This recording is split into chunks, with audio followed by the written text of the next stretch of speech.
Welcome to the Hoporenkv Native American podcast, where we discuss focused topics within tribal housing and self-determination.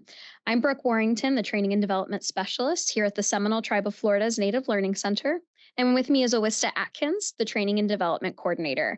Today we'll be hearing from young leaders on climate change. We'll have a couple of our ladies from the Heritage and Environmental Resources Office, aka H.E.R.O, Krystle Bowers and Cody Motlow. And we also have some special guests representing young leaders. So we have Billie Cypress, Durante Blais-Billie, and Helesi Two Shoes. So let's go ahead and get started. Our youth leaders, we of course want to know a little bit about your background as well as how old are you? Good morning. I'll just start off with saying I'm 18 years old. My name is Billie Cypress. I'm of the Panther Clan, and I reside in Big Cypress Indian Reservation. Hi, I am Helesi Two Shoes. I am 20 years old. I am Panther Clan. I live on the Hollywood Reservation, and I am half Seminole and half Assiniboine Sioux. Hello, my name is Durante Blais-Billie. I'm 26 years old, and my dad is of the Otter Clan. I'm originally from Hollywood, Florida, but I currently reside on Tongva land in Los Angeles. Welcome, everyone. I'm glad everybody could be here as a guest today. Krystle and Cody, would you guys like to start off with your questions now? Okay, good morning, everyone. So to get this thing going, my first question is, what sparked your interest in environmental work? Well, for me, it kind of started at an early age, partially because of the fact that my grandmother on my father's side was an activist herself, specifically in tribal sovereignty and climate change. She was also a journalist and a founding member of NAHASDA. So I kind of grew up with this idea of her being like so much bigger, if that makes sense. And she died when I was pretty young. However, I used to read through all of her like panels, and I found myself agreeing with the things that I did understand, and the things that I didn't, I would just ask my parents, and my parents would either clarify or explain to me what was going on. And I remember just being so scandalized because I was like, people really allow this? And yeah, I've kind of never not been interested in environmental work. I think that it's important that we take care of the earth just as people. And it's kind of astounding to know that there are people that don't feel that way. Yeah, I would say that getting into environmental work is hard for me to pinpoint or distinguish because in my own perspective in environmentalism, there's not really a separation of it outside of, existing as an Indigenous person or, even just being alive on our sovereign lands. So I think probably the earliest manifestation of connecting to environmental work is as early as I can conceptualize the Everglades as a place, because in our youth, we're all told the Everglades saved us, we owe so much to this land, it's our medicine, it's our food, it's our shelter, and it's an active part in our survival during the wars and even today. So I think as early as I can conceptualize that is as early as I've been involved in environmental work, because to me, like I said, just existing here as an Indigenous person and knowing your Indigenous identity and even practicing your culture, that's environmental work to me. For me, it's the same. Growing up, you always hear stories, and it's that's reiterated to you in legends. So we have certain legends where it's when the world ends or when the world heats up, it's something really big, a big snake would come out and things like that. So I grew up hearing a lot of stories and maybe not understanding what that meant yet, when they meant the world's gonna crack open and heat up and there's a big snake. But now that I'm older, I understand it's stories to scare us, to tell us if you let this happen or if we don't take care of our home, then it's a disaster. There's going to be a big disaster and we're all going to have to pay or something like that. But just what Durante said, we can't, having an Indigenous identity, it doesn't exist without our relationship to the land. And that's just been enforced on me since I was little, because I grew up around my grandma, around my elders. And that's one thing that's always reiterated, know the land, know your language, and know who you are. And so you can't have a relationship with your ancestors or your culture without having a relationship to the land. Yeah, what you said, Helesi, about not understanding why other people don't like care about the environment, it's just so mind-boggling because it's like, well, in the last podcast we talked about how it just affects everything. It's like, well, do you like water? Do you like food? Do you like chocolate? Do you like coffee? Do you like, do you like living on Earth? Like, then you need to care about it. But I mean, the good news is now, like 70% of people in the United States are really afraid of what's going to happen, are really concerned of what's happening with climate change. It's just these companies keeping us from making any real changes. No, that's true. I feel like Krystle and I will send each other things back and forth, or, our gel. And it's just always like, why does nobody care about this? Like, it really is like you sit there and you're like, come on, like, hi, somebody pay attention. So that's why, it makes me so happy to see like the youth, the ones younger than us, they're way more vocal and way more involved. And it gives me such optimism for the future. Yeah, it's such a small minority who like don't believe in climate change, but like I put quotations around that because you don't not believe in climate change, you just don't understand it, I feel like. So there's only a really small minority of people who don't believe in it, but they are like the loudest minority out there, and they are screaming it everywhere. And so it's kind of hard to feel hopeful that people do care, but a lot of people actually do care, and a lot of people are working to make things better for the planet, for our survival, really. So I mean, hopefully these politicians will start listening. I'm hopeful now that there are a lot of laws changing now that are really positive for the environment. Mhm. I feel like that's such a good way to put it, as saying like people don't believe in it, they just don't understand it. And, a lot of times when people don't understand something, they're scared. So that I feel like that really just gave me a new perspective on the way I think about that now. People are afraid of change, and accepting that climate change is real is a huge change for everybody's lives. That means eating less meat. That means driving your car less. And I mean so many things. Okay, are you ready for the next question? Okay, so my next question was, have any elders told you what the land looked like when they were growing up? And would you be able to share that with us? And then also, have you noticed any changes since you've been growing up as well? So I remember going to school in H.E.R.O. We had MIS, so it was Miccosukee, or ML, Miccosukee Language Arts, MLA. So it was just like, it's the same thing in the native schools where we have our classes and we learn our language. And so one thing I remember is that they would show us old films from like the 50s and 60s about like, how like they would make like tourist attraction films and stuff and those little documentaries. So it was stuff like that. And I remember they would just show us so we could understand like what it used to look like. And I forget what it's called, but it's like this film where it's a native man and his dog, and like he's just swimming through one of the canals or like a little stream, and like you could see his whole body like while he swims, and it's so clear and see through. And I remember all the kids would be like, whoa, you could see through the water. And they would be like, yeah, back in the day, this is how it looked around here. You could go in the water. You didn't have to worry if there was a gator right over there because you could see it. And so I remember seeing that growing up.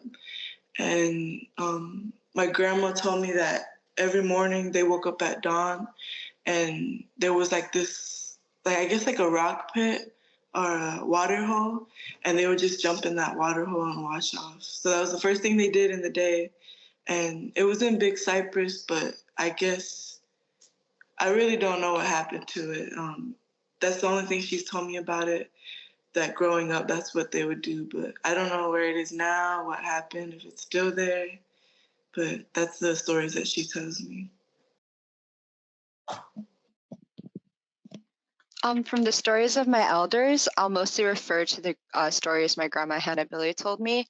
And she grew up in Big Cypress, so that'll be based on the Big Cypress landscape. But yeah, agreeing with Billie, the main one is the canal quality. Like I've heard her and many other elders from Big Cypress talk about how it used to be clear and how now it's just like pitch black and you can't see anything. I think something else significant is the control of flooding there has changed a lot, because my grandma told me stories about like growing up in the Chickies and like how during the flood season it would be like really intense, and a lot of things were different than they are now in terms of water flow. I think another thing so much like to me that's important about Indigenous peoples and climate change is the interactions with the industries around it. And so a story that my grandmother would tell me would be about the sugarcane industrial farms there, and how she remembers that during harvest season, they would burn their crop to make way for a new crop. And all the ashes of that would land in BC on the Indian children when they were playing, and on all the families, and just everything in our communities would be covered in ash from the industrial farming. And so I think that just goes to show that like even back then there were such clear violations and a relationship between us and our neighbors and the community around us that was already kind of, you know, putting us at a disadvantage of what we were getting out of the environment, putting us at a disadvantage of us interacting with industry. Another thing I think that it sticks out to me is also food sovereignty back then. My grandma talks a lot about how there were more gardens at people's camps and how there was more reliance on that food grown. So she also talks about like how her grandma, Mary Annie, she had like a big pumpkin garden, she had pigs and chickens, and that was a big part of like the daily life there and the relationship to the land that I think is not so present in my grandma's life today, and I think for a lot of people out today in BC and Hollywood and our other reservations. And then as for your second question, changes I've seen in my lifetime, I think like just with climate change generally and the temperatures going up, this past algae bloom we had in the BC like waters. I'm not even living in BC, but that was still like a huge impact, just seeing those flyers going out like, hey guys, don't fish here, don't swim here. Like this is something you have to be aware of, and just having the contextual knowledge of why algae blooms are more frequent now and more, I guess, immediate in our homes is like, wow, that's climate change in action. I think living in Hollywood on the urban side of things, definitely huge impacts I've seen in climate change is flooding and hurricanes. Flooding in the Hollywood reservation is like a lot more common now than when I was younger. And I think just generally in Florida and on our territories as Seminole people, there have been more extreme climate crises such as hurricanes happening in the recent years that I could see a correlation with climate change. Well, the first half of your question is kind of interesting because I talk with my grandparents a lot. My grandma really likes to talk about like what life was like before she moved out of camp. My family on my mother's side is mostly from Brighton, so she has mostly like an idea of what Brighton was like. Essentially, she lived in a camp with one of her cousins, and her mom was always gone. So her whole life for like the first 15 years of her life was that camp. She talks about how they had a garden and how they had pigs. Pigs were a big thing. One of the things she always talks about was like having animals at the time, because you knew that you were going to like eat them later. It wasn't really a big deal, but like at this point, like hearing animals in distress is kind of weird for her, because she remembers she used to hear that sound all the time as a little kid and not think anything more. But the other thing is the water. They both Dante and Billie mentioned the water, but she mentioned that they had it wasn't a canal, so to speak, but it was just this little like stream going by, and there was a little hill, and then she would go over the hill and there was a stream, and her cousin, they would take turns jumping in, and there were gators in the area, but it didn't matter because you could see the gators so long as somebody else was sitting nearby so they could see the gator coming. So the water was always just known to be very, very clear. The worst you could probably do was kick up a little bit of silt. They did move around in the Brighton area kind of a lot because her mother had to work. So there were times where, she remembers that like the first time like seeing a car, it kicked out like basically a noxious gas right by their camp. And that was like her first time like experiencing a car. And she remembers at the time just being so like, I guess weirded out is the word for it, because it didn't make any sense to her. Why would you use something that releases something so icky into the air? The other thing, my grandfather on my mother's side, he used to tell me stories of when his grandfather was alive. So during the last Seminole War. That was always really interesting because he basically he would talk about how certain things like hammocks would have like, they'd have like pine trees growing and it wouldn't be so thick, but then you get closer to the swamp and things would get thicker. It'd be a little bit harder to tell where you are just because the vegetation was everywhere, which was part of the ecosystem. The other thing was that other than like calls of animals, it was really quiet. So quiet that when the US Army was coming to try and eradicate us, they could hear them days away because they were drumming. You know how the US Army used to drum? They could hear them drumming like days and days away. So they'd be like, oh, well, the US Army is coming, and they would pack up their camp and they would move because it was just that quiet. You could just hear things all the time.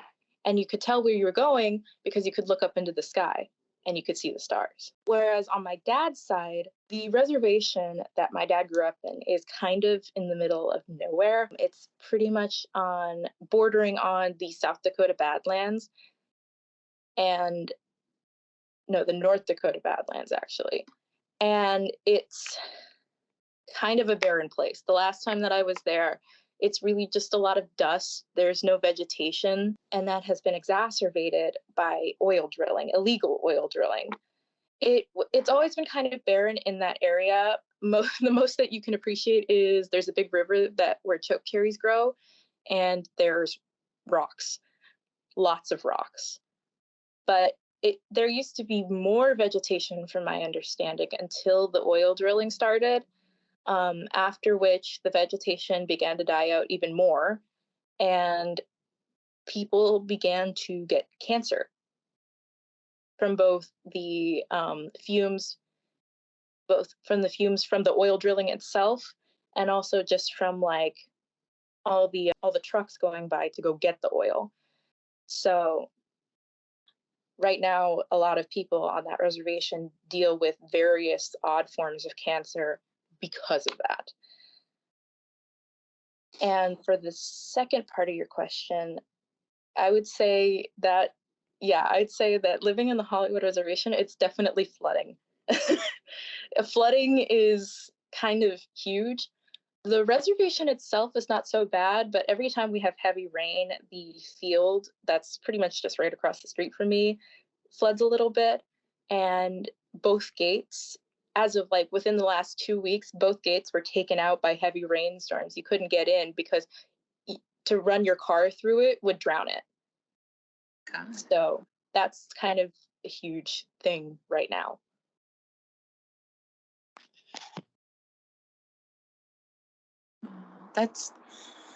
See, I don't go down much to Hollywood anymore, but I did grow up there, and it was just making me think. Krystle grew up like 2 doors down from me, and I was thinking it right in front of my house. I don't know if the drainage just sucked, or I don't think it ever got better. I'm not sure, but it used to flood so bad right in the corner of my house. And like I just remember, like as kids, we probably shouldn't have done it, but we used to play in it. And I remember it used to get so deep it would like go up to our front door. And I heard recently, my parents, they still live there, and they're actually taking their house down because I think is it still an issue over there like that, Krystle? I think it got worse. Yeah, it's still pretty bad. fix the drainage system, but it didn't really help in that area. I mean, I have no idea why, but yeah, that last event for and back in April, that rain event, it was like, let me see, I think about like 10 or 12 houses around. Like that's how far like the water went to. And yeah, it was like in your old house, it was like, I think it was up to the almost up to the door again. Yeah, it was crazy. And then we were trying to go after the storm event. We were trying to go eat somewhere, me and my husband. And I have a car. He has an SUV, and we were like walking out the door, and he was trying to go towards my car, and I was like, "We are not going in my car after this huge storm event. We're going in your SUV." That wouldn't have made it through there at all. Especially in the Tesla too. They're even lower than normal cars. Gosh, that sounds like a recipe for disaster. I wanted to touch on one thing really fast. I'm not sure if it's on our list. I'm having trouble bringing my list up. When I bring the list up, it kicks me out. So, Durante, I know you mentioned food sovereignty, and a lot of people don't really connect food sovereignty with climate change, and sometimes they're a little shocked to see the connection. And I wanted to know what are your all thoughts on food sovereignty, and what is your understanding of it, and how do you connect it to climate change? So, a really brief overview of my understanding and conceptualization of food sovereignty is just it's from an Indigenous perspective as well. So, for me, it's like, again, like tribal sovereignty, the right to have continuations of our people's practices and ensure the continuation of our lives and our land and our ancestors' bodies to keep living on this land. And I think food plays very deeply into that. Not only food as medicine, but food as just like independence from industrial farming systems and other markets that exclude and control what our access to health, what our access to food is, what our access to community connection is. Because I think food plays into all of that for us as Seminoles. And I think its connection to climate change is both a direct reflection of the industrialization and centralization of control of the land by like governments and markets, and also it is directly impacted by climate change itself. So the temperatures, the moisture of the land, the rainfall of the land, the quality of the soil, like from potentially extraction. So all of these things impact food sovereignty. And to me, it's like a cyclical relation because, again, like I said, food sovereignty and that connection to the land is a way to protect biodiversity if done through Indigenous practices or through, specific knowledges connected to the land. But it in itself can also harm the land, and also food sovereignty can be harmed by the state of the land if the land itself is not taken care of. So there's lots of different connections, different impacts, and it's important to us as Indigenous people, not only in protecting the land, protecting our own health, and also ensuring the continuation of our cultural practices. Dante kind of like really covered that really well. So I really don't have a lot more to add, but I do know that my father's family, the ones that don't live within the American border, but live up in rural Canada, a lot of the time, because they're in such rural areas, they're kind of in food deserts. So they practice some level of food sovereignty for themselves. I know that one of my half cousins goes hunting on a regular basis and has brought home certain things that will feed the extended family for like the better part of the month, which is always like a huge deal because it helps feed them. But it's also like, it's really interesting when I have been able to talk to him, mostly for the fact that, here you can't really get anything unless you go to the grocery store. Even in my backyard, just because of the way that the soil is made, it's really hard to grow things just naturally, which is just part of, I've made attempts to start gardens and they all die, either because the people that come to cut the lawns that the tribe hires always ends up going over them, or the soil just kills it off on its own, which is kind of frustrating, but it is what it is. And on that effect, it's when I do get chances to garden or to help just in a general sense, make my own food and grow my own food, it's a lot better, because it's also much less processed than the things that you get from the store. So on that effect, a lot of the things that we get from the store, because they are so processed, are not necessarily good for our health, especially for people from the tribe, because our bodies are not necessarily used to things that have been processed to that extent. Let's put it like that. Colonization happened so quickly that most indigenous bodies did not get the chance to adapt the way. So things that have been more processed hurt our health, and because they're industrialized now, also hurt the health of the earth. So really, it's not good for anyone. And I don't know. I think food sovereignty, just on a base level, is extremely important. I think that it's like Dante said, it's just the industry has a cyclical nature that really is kind of just making it worse. And it would help if we could practice food sovereignty, but because of the restrictions that are put on us, and also because of the box that American capitalism puts us in, that makes it extremely hard to do that. I feel like with us, we're kind of a, I guess, special case because we have the resources given to us by our tribe. Like in Big Cypress, we started a community garden. And honestly, it is surprising that even in Big Cypress, more people don't have like their own little gardens or grow their own food. And BC is considered, I guess, when you think about it, a food desert because, you know, the only places we have are convenience stores or general stores, or 40 minutes this way and that way to towns, to grocery stores. And one thing that really opened my eyes to like, wow, we're not dependent on, first of all, we're using our cars more because we're driving to the grocery store and we're driving to town. And we're also becoming reliant on like just other sources of food, you know? But one thing that opened my eyes was when Miss Indian World of last year, she came to Hollywood and we met her and her mom was talking to me and my mom. And she was really surprised because it was just surrounded by the city. And she was like, you guys, like we can grow our food where we're from or in our lands, but you guys, you have to depend on grocery stores and outer sources for what you need. And then I guess that just made me think, like, even in the places where we have space and the resources to create our own gardens and grow our own food, we don't do that. And I think what interests me in that is why we ever stop. And I kind of feel like a lot of things have to do with just conventionality and how easy accessible things are. Like, we don't want to go out of our way to grow our own food because we can just drive to the store and get that packaged already. So I think that's also a mindset that we have to break out of. Like Helesi said, like that label that capitalism puts on us, or those restrictions, because we want things that are fast and easy, and nobody wants to inconvenience themselves. And so we have to learn to work for ourselves again in that sense.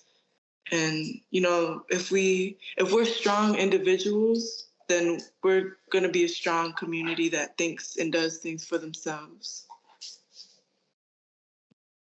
Just sitting here and listening to both Helesi and Billie, it made me think of like two other things to add. I think like just first to touch on what you just said, Billie, about like why food sovereignty has become less of a priority for our tribe. I think at least in my experience talking to a lot of elders, like my grandma, for example, like coming from such a harsh survival mentality of like, we're going to eat whatever we have to eat. Like my grandma tells stories of eating mudfish and being like, when I grow up, I'm going to get a job and I'm never going to eat this again. So a lot of those foods, because of that strong colonial oppression period for our elders, those traditional foods are associated with hardship. They're associated with suffering.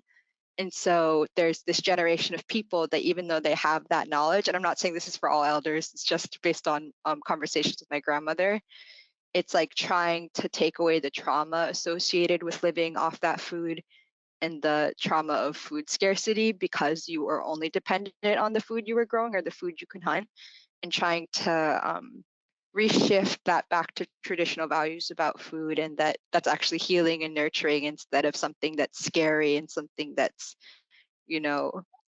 last resort.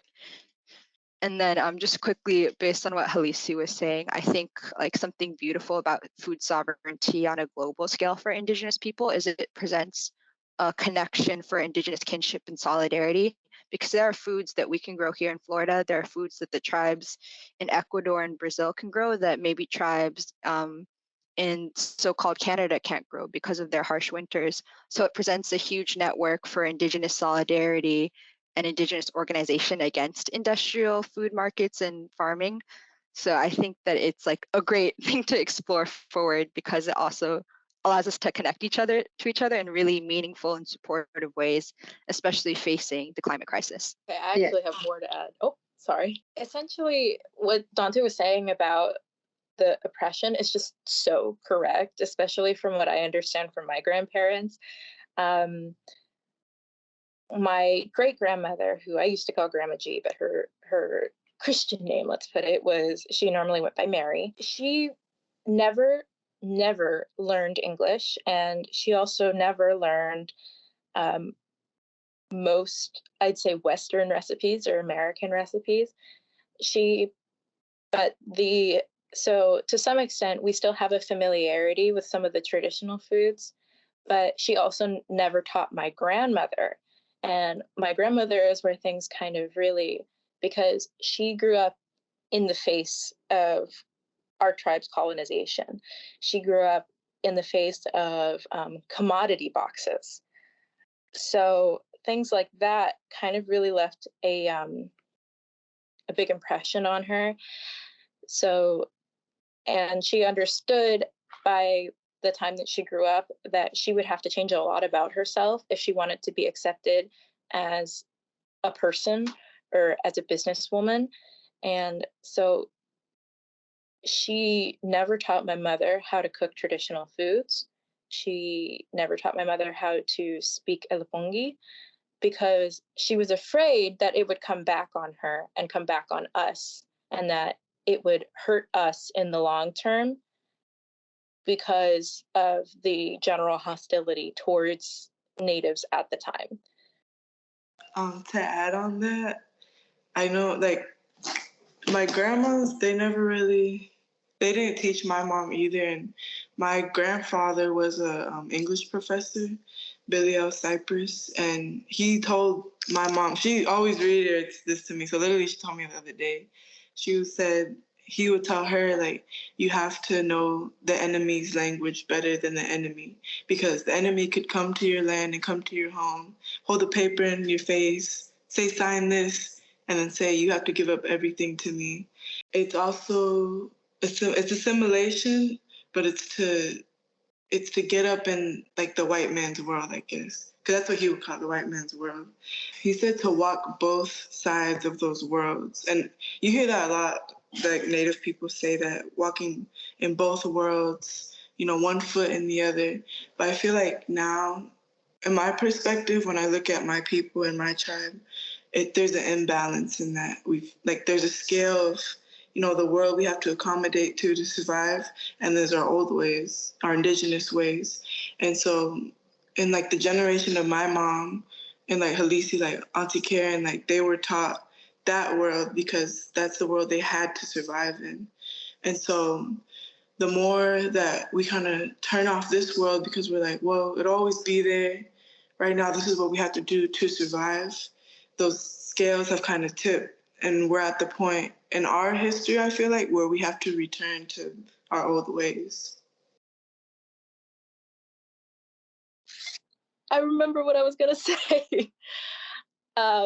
So the other thing was that on my grandfather's side, my grandfather grew up in not a great financial situation.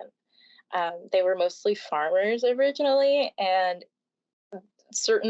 there were a mix of circumstances that kind of really hit them hard. And so my grandfather was hungry a lot of the time growing up. So when it comes to like convenience, when it came to convenience and good food, that was always his go-to. He wanted it to be convenient. So, going to the store or ordering in was always just better because that way he could have it.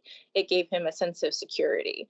But like for example, one of his like big stories that I remember was that he was a little boy and he was walking down the street and he hadn't eaten in like 3 days and he was extremely hungry.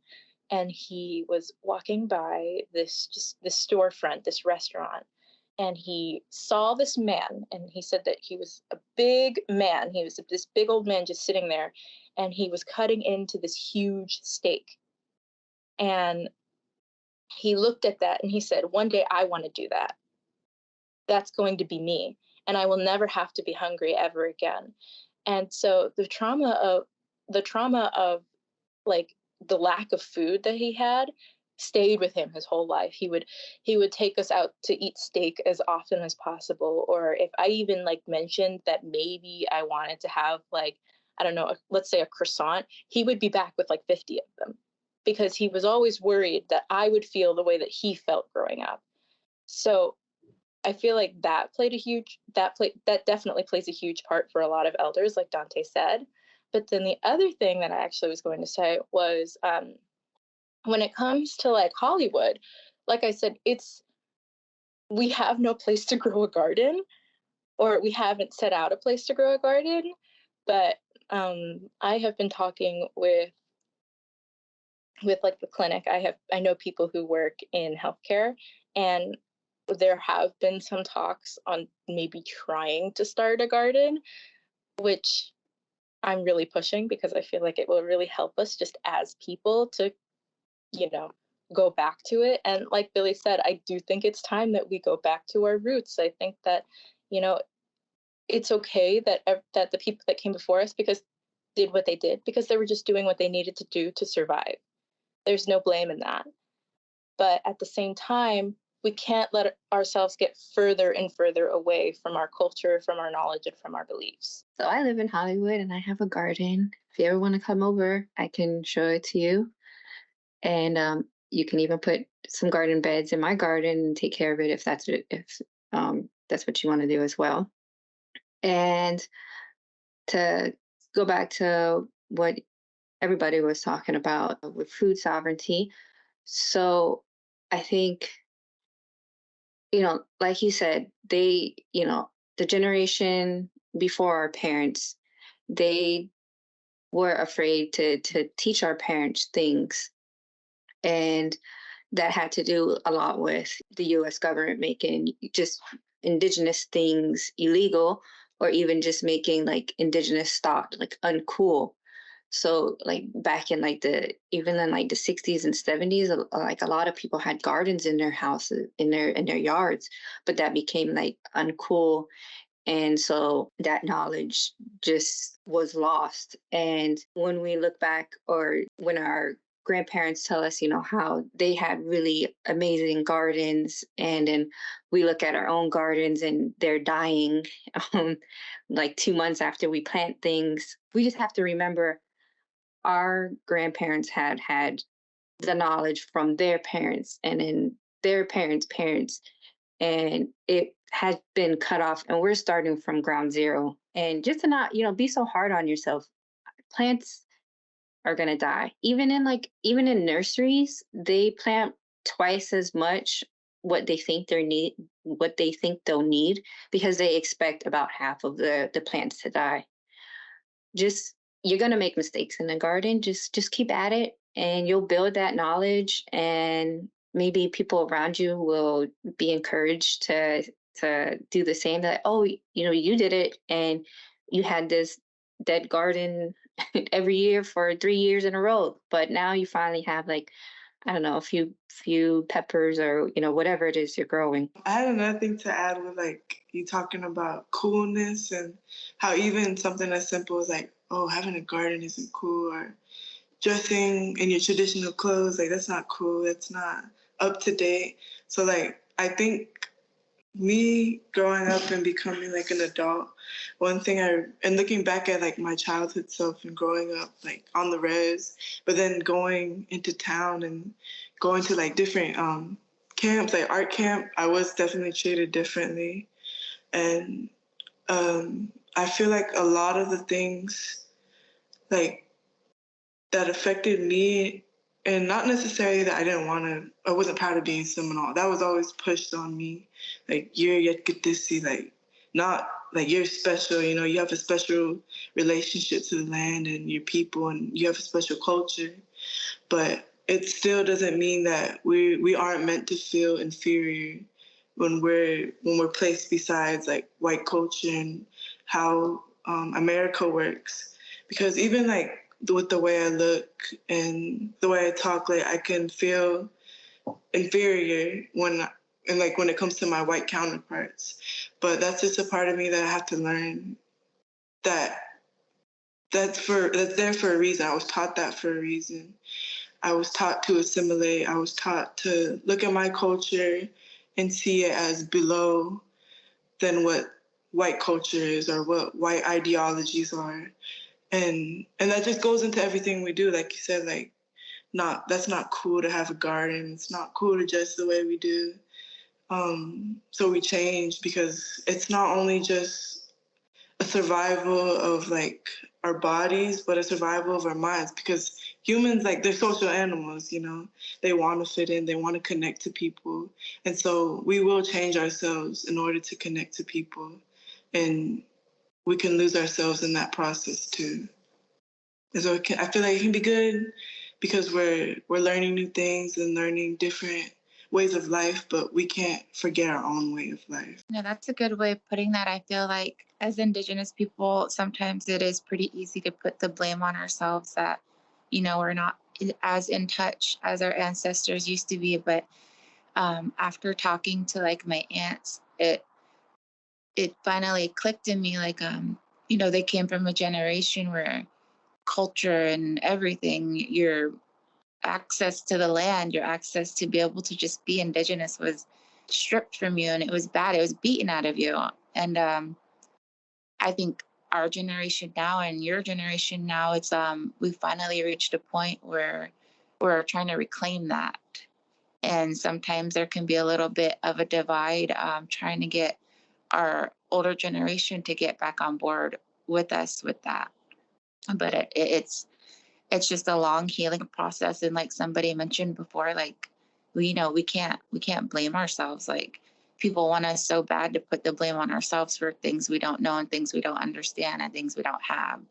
And it just makes me so hopeful to see like your generation, you guys are like really, you're pushing for it to come back. I know when I was younger, people would still wear, you know, our traditional clothing, but now I see girls all the time just walking around in all their patchwork all the time. And I'm like, wow, like that would have been so cool, like to see when I was younger. I just remember like grandmas used to walk around like that. It wasn't us. So it makes me feel so happy to see all of that. Yeah, and then you guys talking about like your grandmas or your dad's. I think you said it was grandmas and grandpas, like being really hungry and not eating for so long, and that's really traumatizing as well. You do a lot more stuff you didn't think you were capable of doing when you're that hungry. And so, you know, they were taught like, you know, our ways are the best ways. Like, this is how we can, you know, keep the planet safe for us to continue living. Like, you have to live the Indigenous way. But then you're hungry, haven't eaten for 3 days, and you see this white guy eating a steak, and you're like, okay, well, you know, maybe they're wrong. Maybe the white way is okay, not realizing that in the long run, it is going to be hugely detrimental to the environment. The way that white people, the commercial industrialization of farming has been, is going to destroy our planet. I mean, right now, one family decides what the entire United States eats. Like just one entire family decides what gets grown. And it may seem like you have a choice because there's different, brand names, but it's really just one family deciding the entire food industry. I feel like even going into a little episode of like climate resiliency, you can't, it's inevitable to lead back to that. In a sense, we're controlled. Like you said, one family, like it goes back to a business. Like we can't just, I don't know, I don't want to say it's not enough, but we have to look beyond like our decisions and look at other people are making decisions for us. And that's something that we have to dismantle as a collective. And that could be done with food sovereignty. We grow our own food, we decide what we grow and what we eat. Should we go to the next question, or does anybody else have anything else to add? I feel like we touched on a lot there. Yeah. I had like 7, but I think I'm gonna reduce it down a few because that was a really good question and it led us into a lot of good places. Mhm.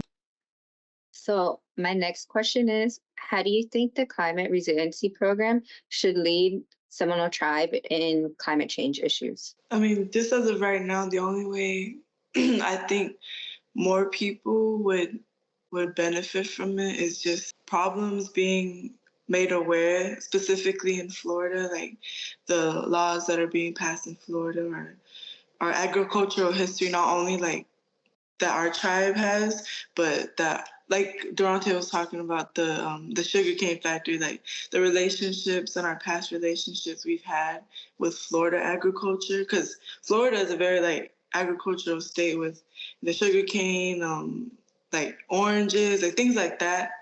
And so I think just if we know what the state that we're in, not only like that the Florida government has, but our government and our relationships, I think that would help out when just like everyone being on the same page of knowing where we stand in Florida agriculture, like by laws or just by how we do certain things in the state of Florida. I think it's a complicated question because, like with everything in tribal government, there's that underlying issue of how do we get the most voices involved as possible. And I feel like that's a really big hurdle, not just for the climate resiliency program, but just for so many tribal government programs and just living in this reorganization government. It's hard to find a way to integrate that with our traditional values and our traditional community systems while also staying within those structures. So I feel like that's the first hurdle, and I feel like that's maybe a bigger conversation than this conversation. But in terms of regarding like past that hurdle, I think a big thing is not only, like Billie said, educating us on the context and the histories of what we're trying to navigate here as a tribe and as a people, because even a lot of people don't know, like the Everglades National Park, let's say Everglades Restoration. Everglades National Park was created less than 100 years from the Seminole Wars. And when they created the national park and they were drafting the national park in the early 1910s and in the 30s, they would write like, oh, this is to appease the Seminoles so we don't go to war with them again. Like they can do whatever they want on this land and have their little land too. But it wasn't necessarily like, oh, this is recreation for all of South Florida. It was like, let's set this aside to appease them because we don't want to go to war again with these Native people. So there's like lots of deep histories and interactions with different communities. And I think like some of those are negative, some of those are beautiful and positive, like our relationship with like people who escaped enslavement, people who are just living here and brought their West African culture here.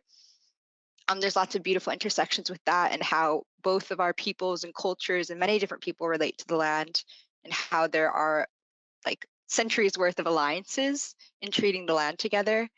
But I think another hugely important thing is being aware of false climate solutions, because I feel like starting out and being like a tribe that this kind of conversation is young to us.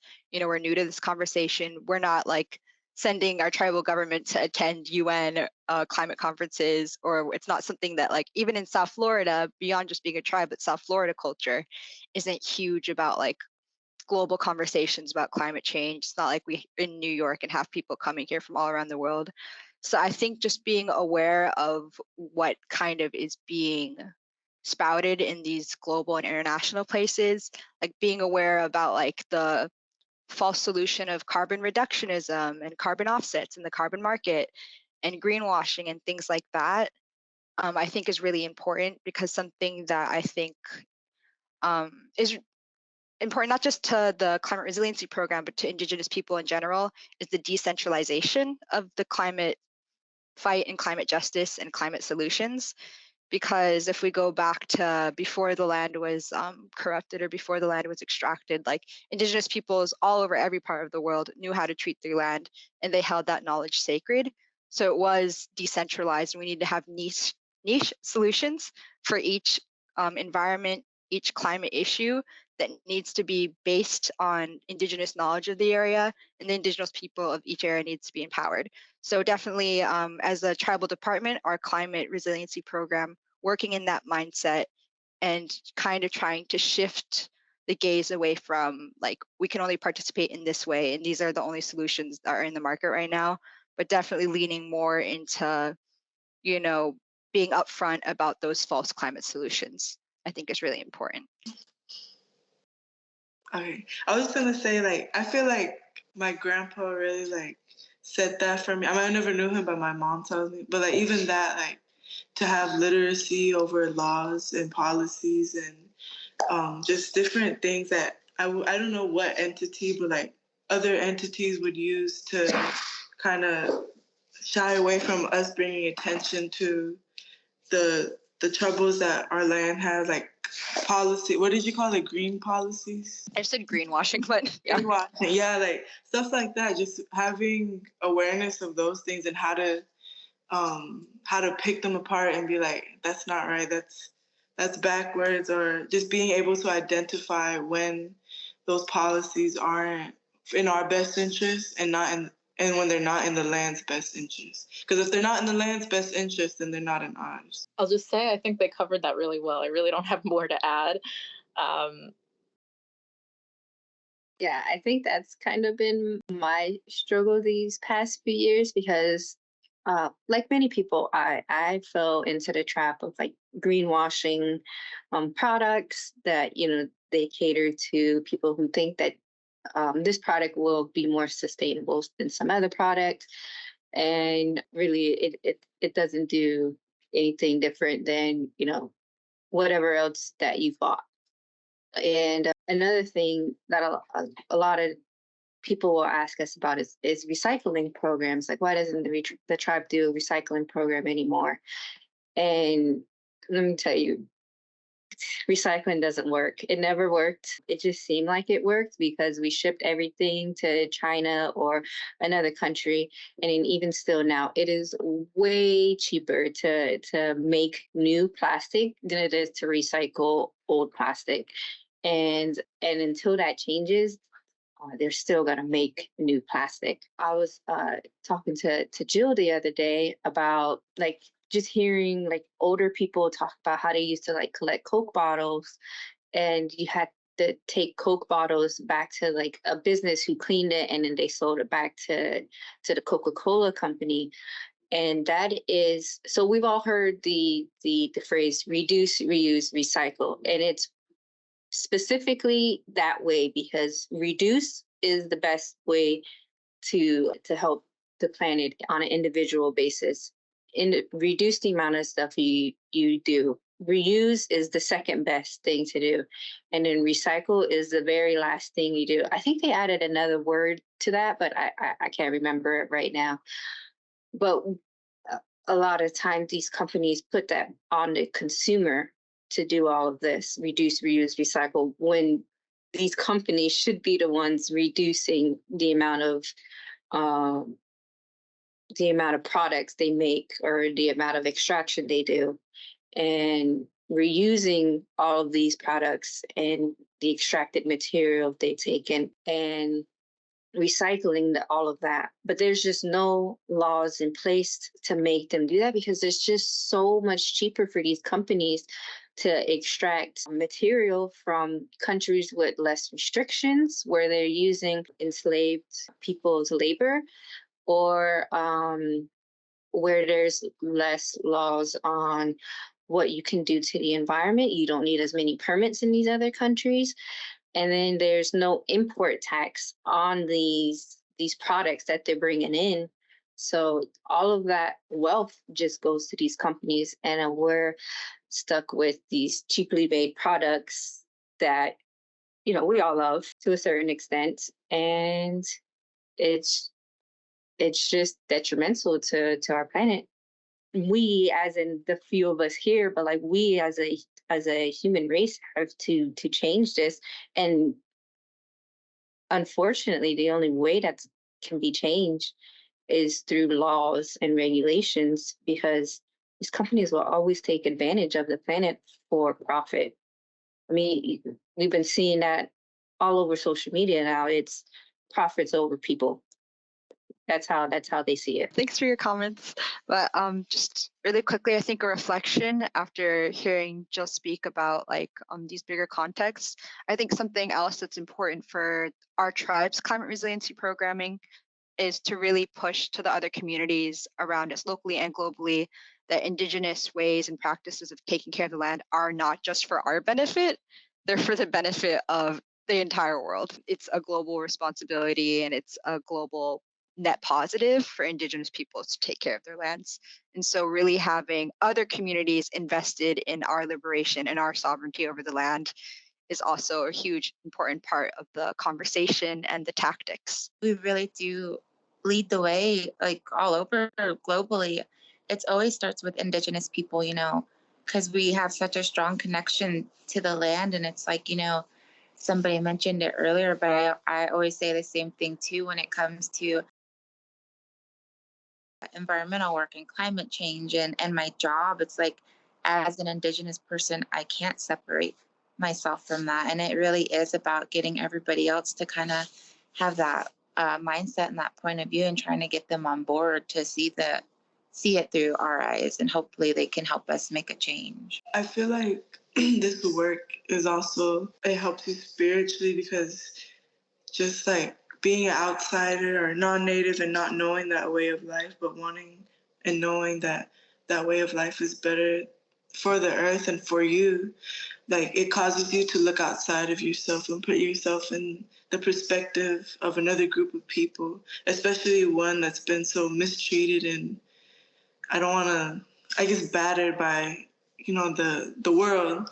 And so it connects us in that sense, where we learn to have empathy for each other, and we learn to come at a place where we can meet in the middle. And because obviously nothing's like, America is going to be America. There are people who have their homes here just like us. There are people, like, they're not going anywhere. And we were at war with ourselves when we were assimilating to American culture. And, you know, as Indigenous people all over the world, assimilating to our colonizers' world. But now we can share what we have, because that's a life that's benefited us so much. And we can share that with the people we call Earth a home with. You see, what I really like, I also find really interesting, is that what we're talking about right now is basically the base of what land back is. And I mean, obviously land back is just so much larger than that, but a lot of it is about, you know, returning the land to us as Indigenous people, so that we can help take care of the earth, but also so that we can help others understand what it means to take care of the earth.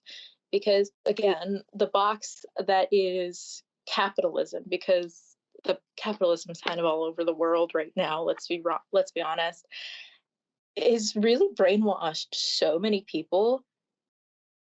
And it's just to this point where, like, they have no idea the things that we're talking about, which to us seem like common knowledge because this is what we grew up with. There are people out there that they don't know any of that at all, because they were never taught that, because society doesn't really speak about things like that, or because, you know, oh, we can deal with it later. Oh, we can deal with it later. oh, we can deal with it later, which is, I know, is a really big issue, because my parents used to talk about like, oh, well, the scientists said that this would be happening. And our entire generation kind of went, oh, it's fine. We'll deal with it later. And, you know, I've gone to predominantly white schools my whole life. I've dealt with like a lot of white people who really had no idea. And, if you I've learned that if you sit down and explain, even when you feel like you shouldn't have to, sometimes that can really help. Sometimes it doesn't, obviously, but sometimes it can really help. And I guess you could say radicalized a lot of people just by talking about the things that we're talking about in this meeting, I'll say. And so it's just kind of like, well, first off, the things that we're talking about shouldn't be considered radical, but they are, because of the way we were raised in American society. So really, like we were talking about earlier, one of the big hurdles is being able to let our voices be heard and let people understand and know that, that when we speak of Indigenous sovereignty or land back or any of that, really we're just trying to care for everyone as a human race, and also for the earth as a whole. Because right now, a lot of people don't understand that at all. Okay, I know we're going a long time, but it's just like I feel like I could talk about these subjects forever, but I have two more questions. Hopefully, we can get them done within a relatively short amount of time. If not, don't feel like the need to condense your answers or anything. So my next question is, what do you think are the strongest actions that someone can take to advocate for the environment and to help our global climate? I think first, it's more of like a step that you take with yourself than it is external. Because, I mean, obviously we all want to take those steps where we're like starting gardens or where we're reducing like the things we need, which also we should be doing. Like the first step in reduce, reuse, recycle is reduce. But people, they usually just go to recycle first. So they have to they have to look at their lives and see what sacrifices they have to make to accommodate to the earth, I guess. That's the best way I can put it. But just, they have to be selfless in that sense, because they're giving up that easiness that I feel like America always kind of promotes. Like, I mean, I don't know much about the ideologies behind like the American dream, but I feel like it does push that. Like, if you make it in America, you make it everywhere. And if you have that comfort and that easy American life, then you're on top of the world. And so people have to look like inside of themselves and to really just look at how they're living their lives and see, is it really beneficial towards you, or are you just trying to chase something, trying to chase this image of how you should be living? And they have to make that change within themselves in order to participate and have conversations like these. I guess like the best way I could put it in my words is like putting your pride aside and being like, okay, what should I do then? If that makes any sense. Yeah, no, the American dream, one of the big things that I've always kind of felt about it is that it really pushes the idea of consumerism. So, like, because things are so easy, like in the American dream, let's talk about it like that. It's like, because, well, you have enough money to just go and buy whatever you need. So you can get groceries, or you can go and buy just like house decorations, or just whatever you want. And it's really just pushing the idea of more capitalism, of falling into an idea of consumerism, because because so many people, they struggle with so much trauma coming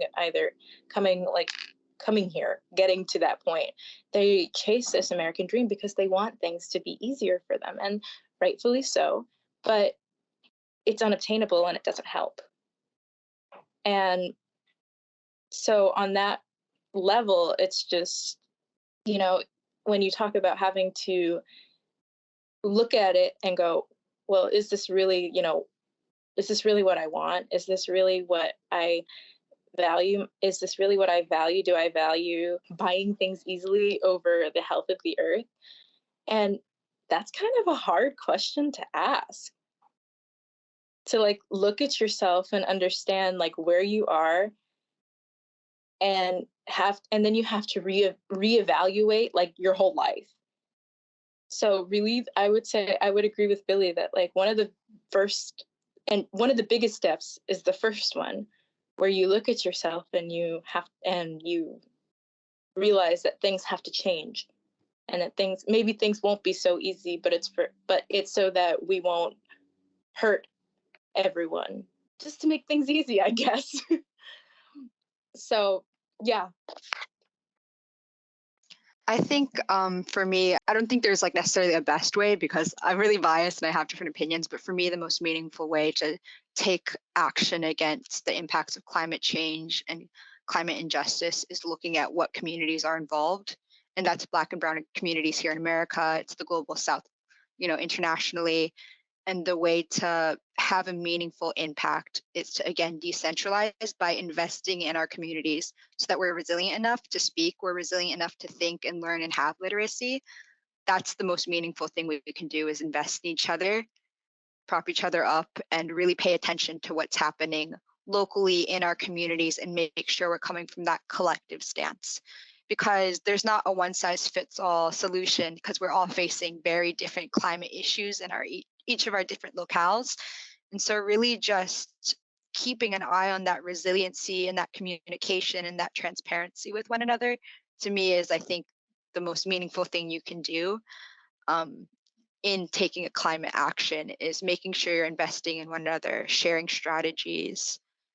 And like I said, being aware of what communities are being affected and being conscious of what injustices are happening, not only in the effects of climate change, but also in the stage of climate resiliency, in the talks about climate solutions, what voices are being uplifted, what voices aren't being uplifted, and really being conscious of how you can support what you feel aligns with how you want the world to be. I also feel like this is where class can come in, because we have the luxury to stop and like, we don't have to work to live as like our people, because our tribe provides us with the resources we need to survive in America. And so we could stop and sit here and think for ourselves all day. We don't have to go get up and work like a back-breaking job to do what we don't have to do all that just to live on this earth. But other people do, and they can't just stop and drop everything because they won't survive. And it just goes back to what our like elders went through. Like, they couldn't just stop and be like, wait, I shouldn't forget who I am. I shouldn't not keep my garden going. I shouldn't let my garden die out. But they're thinking about like, what do I need right now? I need to feed myself. What do I need right now? I need clothes on my back. And so it really depends on your class too, because you have certain things that you need to do to survive.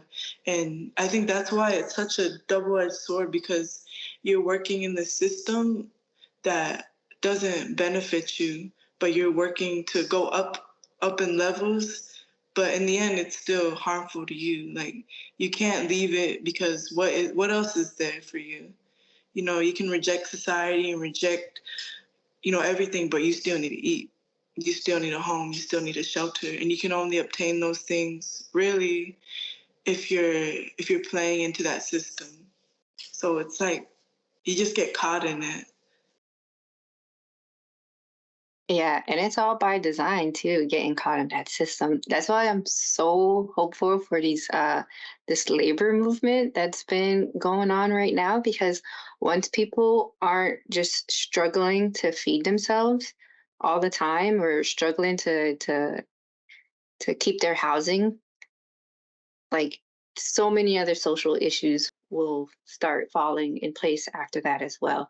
So it gives me a lot of hope for the future to see those labor movements, and I hope they continue across, the entire United States. And I think that goes back into what Durante was saying, like when there are communities of people who take the focus away from individualism and create spaces where you can rest yourself and you can depend on each other, then that completely like takes away from what like the American, I don't know, I know they call it something like cyclone or something, but just that system, like being connected to others and relying on each other and picking each other up when we're down, that's the opposite of individualism. And individualism is what, or I don't know if that's the right term, but just being self-reliant and putting everyone else down to get yourself up. Like that's the kind of way of life that feeds that machine. But us as Native people, all we are is a tribe. All we are is community. And we understand like our relatives across Turtle Island and across the world. So we've already had that way of life that we've lived. So we understand the importance. And so like what Durante said, reaching out to other communities and supporting those communities who have already made those steps is a way that we can grow and build each other up. Yeah, so it is American individualism. You were right. But also, you're just so right about that. One of the big things that has always, this was one of the hardest things for me to navigate because like, as a kid, I went from Seminole preschool straight into an upper class, mostly white kindergarten, which was kind of a culture shock. Because I remember, because like even now I have certain memories of like, you know, being at Seminole preschool and everyone was either your cousin or they were your friend and you knew everyone. And just from as far back as I can remember, the idea of collectivism, the idea of being a collective, of being a tribe, of being a family is instilled in me. Like that's always been, like I remember Billy older brothers used to come to my house and we would just like all hang out and people would be like, you know, that's your family, that's who's going to take care of you and you're going to take care of them. And so by the time that I was like 3 or 4, they told me that, and I met Billy, I was like, well, this is my little cousin, so I'm going to take care of her for the rest of my life. That's kind of like the idea, like all of my family, I can't imagine not being there for them, not reaching out to them. And that just doesn't exist in American individualism. I know so many people who just whose families never tried to understand them. And now they're estranged from their families. Now they're estranged or they never even knew community in the first place. All they know is themselves. And so a lot of my closer friends, my non-Native closer friends, are really taken in by this, I don't know, by the fact that somebody's going to reach out to them and be helpful and be nice because they've just never experienced that before.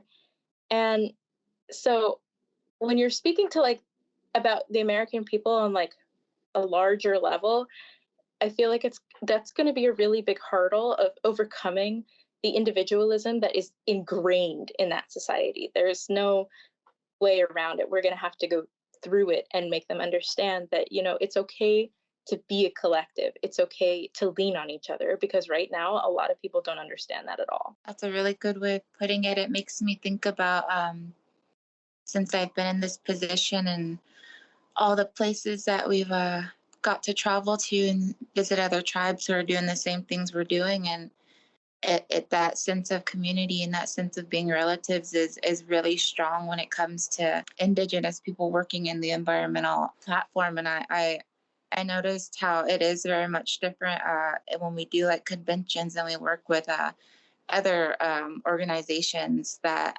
aren't Indigenous based. And I noticed it's so crazy. You think they have like a lot of them have the world's health in their interest, and you would think that it would be important to them, and it's still so commercialized and so, what's the word I'm looking for, like impersonal.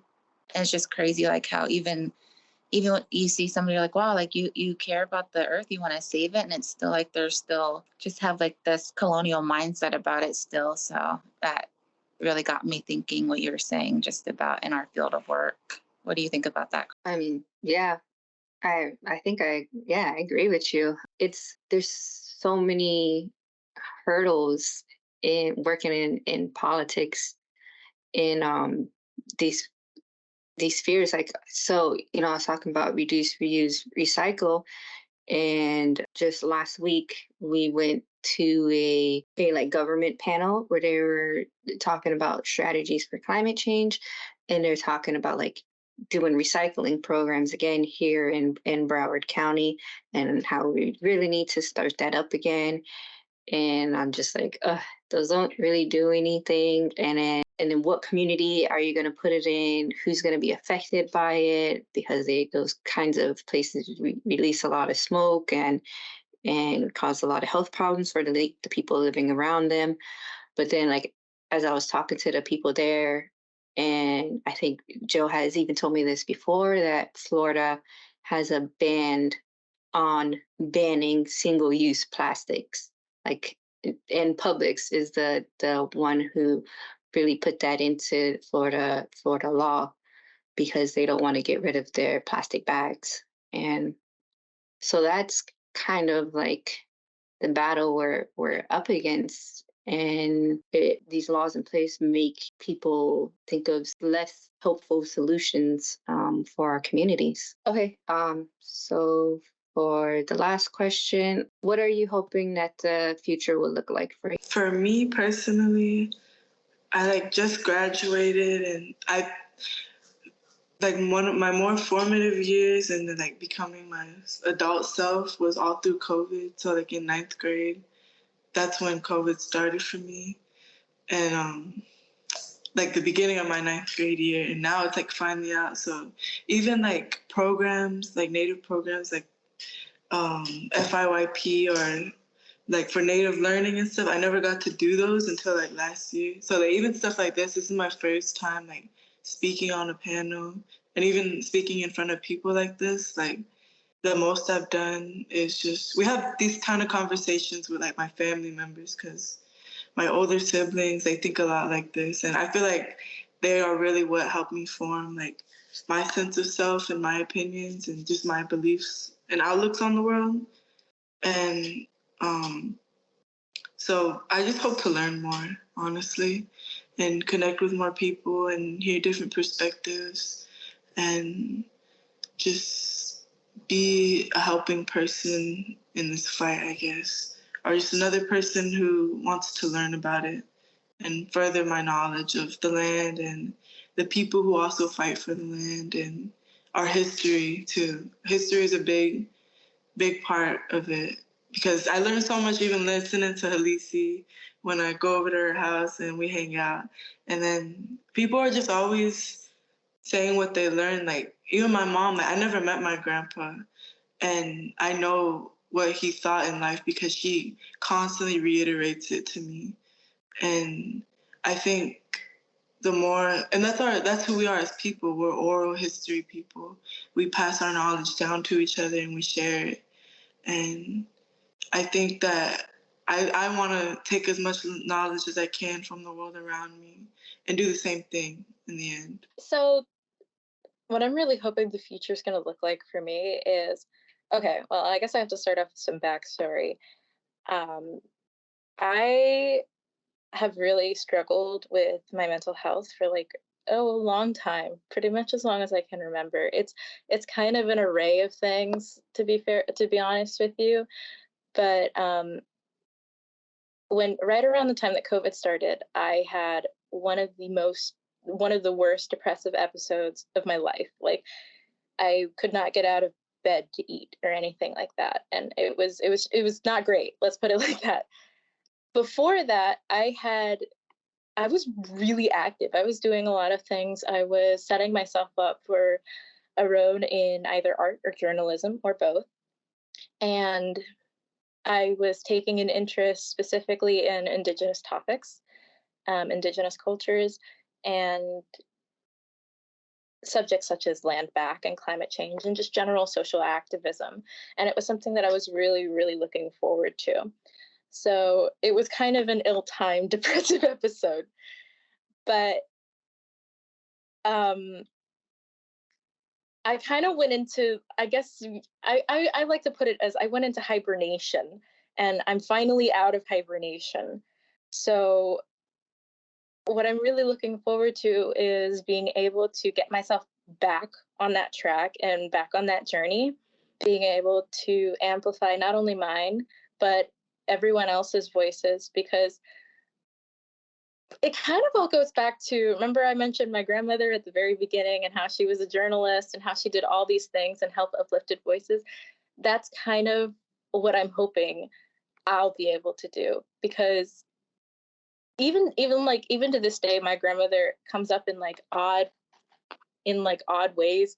Like my high school English teacher, who was from New York, a very, very white woman, she was like, "Are you by chance related to Minnie Two Shoes?" Who's my grandmother, because that was my favorite journalist when I was in college.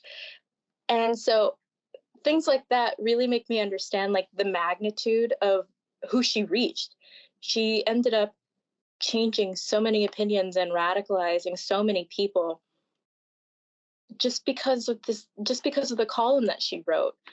And I want to do the same thing. I want to be able to reach people and help them understand, because like I said, there's so many people that don't understand where we're coming from at all right now.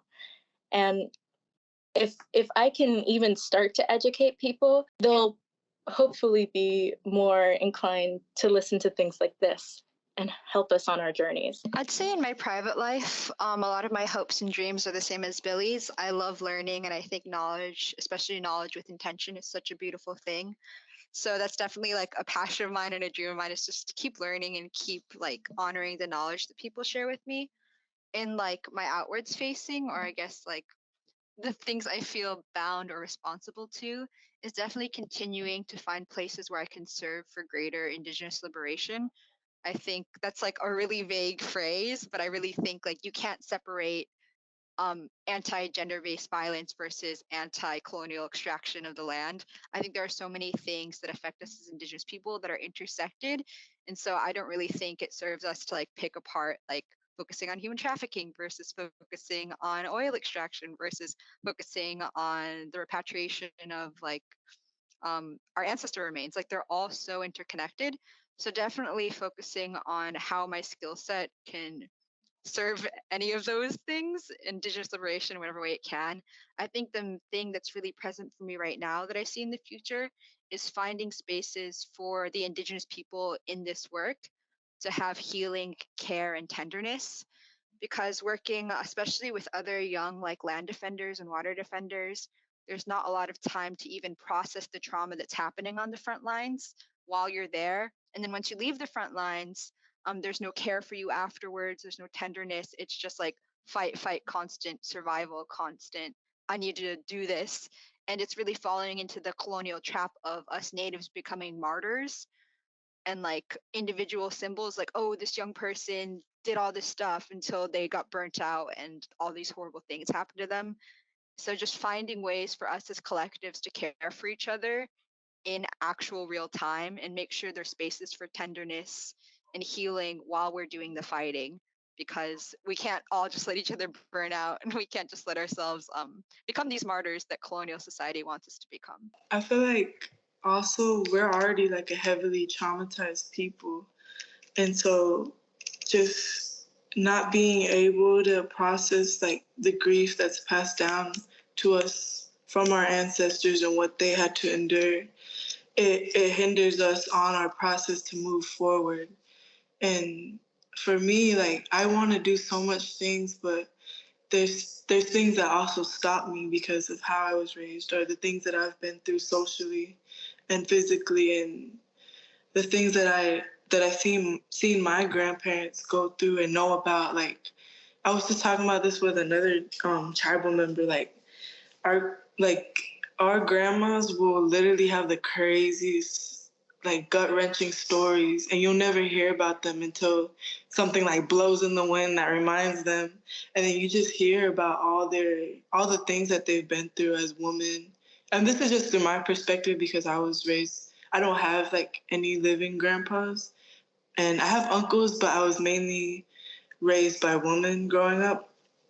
And with all like aunts and aunties and grandma, so it's like that whole age bracket, and they've lived through those certain decades, and so I grew up with all their perspectives through me, and just hearing like the things that they've been through, it lets you down, it makes you sad, and just to know what happened to them, and then also things that happened to you, and being victimized by like maybe men or just bigger forces out there.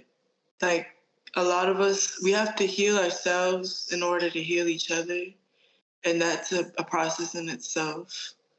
And I feel like that's one of the core things that we have to worry about too. Not only like if we're not healthy, how can we make the land healthy? And it goes both ways. If the land isn't healthy, how are we supposed to be healthy? What you were saying, Durante, like how we need to be kinder to everybody else, and then jumping off what Billie said, like we need to be kinder to how we speak to ourselves internally as well, because when I first started on this journey and realizing all the injustices of what we do to the planet, like I put so much guilt on myself and on others on what they're doing when I'm still eating meat every day when you shouldn't be. You should probably eat meat like 2-3 times per week actually, for a sustainable planet. And just be easier on yourself. These systems have been put in place for so long, and a lot of our formative years are beyond our control. And we were taught this at such a young age that it takes time to process and unlearn all of these things, whether it comes to climate change, racism. I mean, everybody has to unlearn things with every system that's been put in place. And just be kind to yourself and speak kindly to others, and come at it as teaching them a different way of knowing. And that should help people come around to the sustainable way of living. Yeah, what Dante said was so important and so interesting about opening up community spaces to help heal each other, because like one of the things that I kind of it's something that's been on my mind lately, let's put it like that, was that my grandmother, the same one that was in journalism, she was part of the American Indian movement and was with everyone at the occupation of Wounded Knee in the 70s. A lot of people died there. And a lot of the people that didn't die there died later from a myriad of things caused by the trauma that was caused there, because they just couldn't handle it, and there was nobody there to help them handle it. They didn't have, even though they had community, there was this feeling that it was just so much more. And their communities, because they were so busy trying to survive in their own way, did not have the resources to help these people. And so I feel like, if we had had a community space then to help them process that sort of stuff, to help them process that sort of trauma, it may have saved a lot of lives. But so I think that, especially because I have this understanding that, as we move forward in this, things are going to get tougher for us.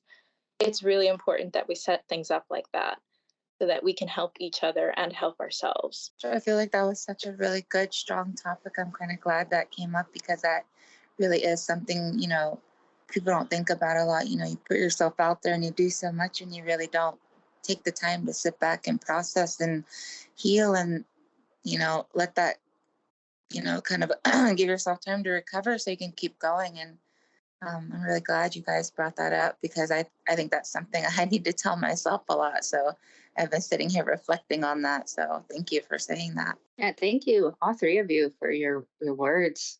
It was a great conversation. I'm glad we all got together to talk about the subjects. Thank you for joining us.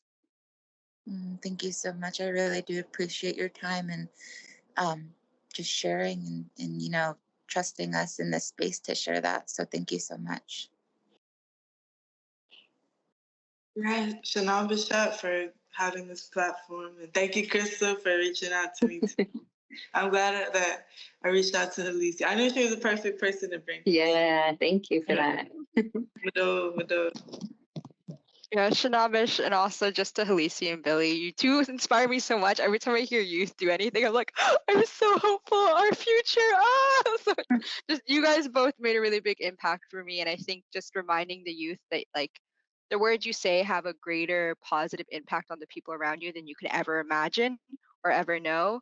So just remember that you carry so much weight and importance with you. Not saying that you have to have like, oh, I can't say anything wrong, but just know like you'll never know the full extent of how much hope you bring to our people or how much you're making an amazing future for us, because like it really could make me cry right now. We just had like only a small conversation, but just so you guys walk with that and know the importance you bring to us.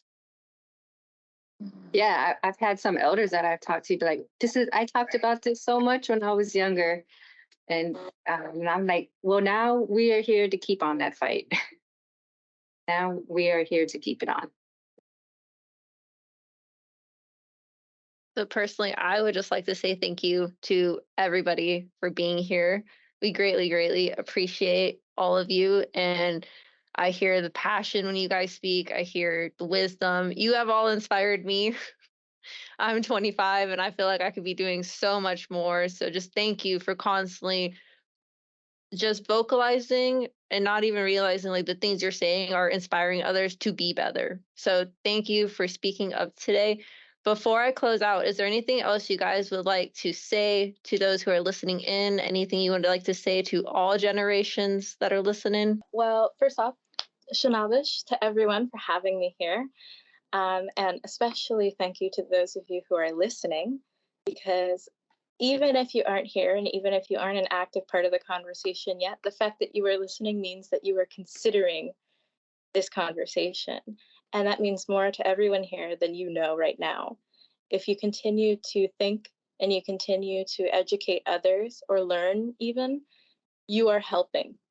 So please continue on your learning journeys and please continue to educate the people around you. And also never ever forget to reach out a helping hand to those who might need it. Thank you. Yeah, I think my last comment would be, especially if you live in a colonized place, just remember to, learn about whose land you're on. That doesn't have to be a guilty process itself. I know, it could be, it probably will be, but, it's really important just as a person living on these lands, whether it's for your own environmental journey or your community building journey, or just to know the history of what's around you. Just please research whose lands you're on and how those communities are living today and make a good, meaningful connection to that. Thank you. I also like to say Mado to everyone here and that's in the conversation, in and out of this little call. But I'd say just remember that you do matter. And like Helesi said, like even you considering this conversation or considering changing your ways for the betterment of others, like it all starts within you. I think my advice would be that helped me is to learn your own history, not only of like where you live, down to like the very street of where you live, why your family moved there, or what your grandparents went through, what their grandparents went through, if you can even go that far, because I know that's hard for a lot of people. But understanding the history of why you are where you are can really just, it can help you feel less lost and it can ground you. And I know as Native people, there's always someone in our families that can teach us something. And there's always someone that knows about where you come from. And so don't be afraid to reach out. And just know that your people are here for you if you you go and see them out. Yeah. Alrighty. It seems like our episode has come to an end. I just want to say thank you again to Cody, Krystle, Billie, Durante, Helesi, Jill, and Taylor, and Brooke, for everyone just for helping planning this and putting this podcast together. Today's conversation was extremely important, and I'm so happy that we were able to get Billie's, Durante's, and Helesi's input on today's conversation. So we hope you enjoyed the episode. As always, thanks for listening to the Hope a Thing, a Native American podcast. If you enjoyed our show, please rate and review us on Apple Podcasts, Spotify, and Google Podcasts. Also visit our website, www.nativelearningcenter.com, to find information on upcoming webinars and virtual trainings. Be sure to come back for more content, and I hope you guys enjoyed it.